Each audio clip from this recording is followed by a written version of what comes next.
Alors, petite actu de l'extrême E, il y a une course qui a eu lieu ce week-end en Antarctique, au Groenland. En Arctique, du coup, pas en Antarctique, excusez-moi. C'est pôle Nord, c'est Arctique.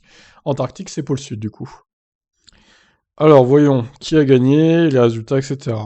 C'est Andretti Autosport, du coup. Munnings et Hansen ont battu en finale le SUV de Jenson Button, ancien champion du monde de Formule 1, partagé par la Suédoise Mikaela Hain Kotulski et un autre Hansen, Kevin, le frère de Timmy.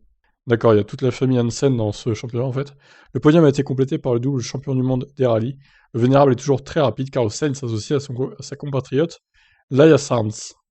Pour que la fête soit complète, l'équipe Rosberg Racing, d'un autre ex-champion du monde de F1, Nico Rosberg, composé de l'Australienne Molly Taylor et du Suédois Johan Kristoffersson, a conservé la tête du championnat Extrême E ici au Groenland, dans la foulée de ces deux victoires lors des deux premières manches en Arabie Saoudite et Sénégal. Sympa les photos en tout cas là.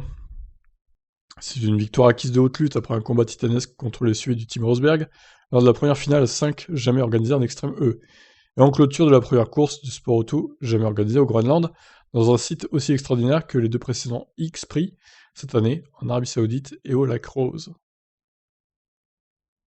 Le championnat est totalement relancé à deux manches de la fin, et Tim Hansen était ravi de son week-end au bout du monde.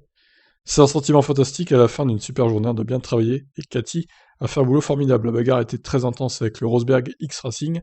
Il y avait beaucoup d'options sur cette piste et c'est incroyable d'obtenir un tel résultat. Je suis très fier de ne pas faire partie de l'extrême E. Nous sommes au milieu de nulle part, il y a peut-être 500 habitants dans cette ville, au nom prononçable.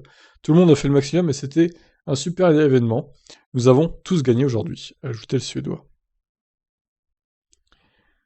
Alors, l'équipe d'Hamilton X44 était bien partie pour jouer un rôle dans la grande finale à 5, mais Christina Gutiérrez et Sébastien Loeb, non-nulles champions du monde des rallyes, ont vu leurs espoirs s'évanouir quand ils ont découvert une grosse crevaison de leur pneu arrière droit lors de leur passage au stand. Le changement de la roue, même rapide, leur a coûté leur avantage de 19 secondes sur le reste de la meute. Ah, c'est pas de bol ça. Et regardez, ils vont dans l'eau. Ils sont fous ces gens. Ça doit être trop froid quoi. Le mot de la fin est pour Kevin Hansen, le frère du vainqueur du jour. Je pense que les gens qui n'y croient pas au réchauffement de la planète sont un vrai problème. Ils ne comprennent pas que nous devons travailler encore plus dur pour l'enrayer, que nous vivons dans un moment crucial, que nous vivons un moment crucial dans le monde, et que nous devons continuer à partager notre histoire et notre spectacle chaque fois que nous en avons l'occasion. Venir ici, c'est déjà une manière de faire un changement dans sa propre vie. Ah bah d'accord, ça se baigne sans combi et tout. Ok. Le classement final donc, Andretti United, qui devance le team de Jenson Button, 4 secondes 1. Asuna Saints, 22 secondes 8. X44, 4ème. Et Rosberg Racing, à 1 minute, 5ème seulement. Et donc le classement provisoire, après 3 manches sur 5, ça se resserre en tête de classement.